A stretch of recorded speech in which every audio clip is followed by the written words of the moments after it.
Club সিদ্ধিবিনায়কের পক্ষ থেকে গণেশ চতুর্থী হিসাবে আমি প্রত্যেক করিমগঞ্জবাসীকে জানাই গণেশ চতুর্থীর আন্তরিক প্রীতি ও ভালোবাসা।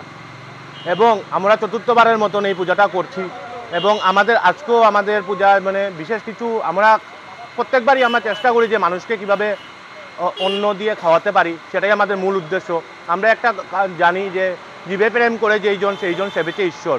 আমরা তার জন্য প্রত্যেকবারই আমাদের খানির দিকেই আমাদের মেইন ফোকাস থাকে। আজকেও আমাদের পুষ্পান্ন আছে, কালকে আমাদের অন্ন প্রসাদ থাকবে এবং এরপরের দিন খিচুড়ি প্রসাদ থাকবে। আমি আপনাদের মাধ্যমে প্রত্যেককে আমি অনুরোধ করব যে এসে গণেশ বাবার আশীর্বাদ এবং আমাদের অন্নটা যেন গ্রহণ করেন, সেটাই বলে আমি আমার বক্তব্য এই জায়গায় সংশোধন।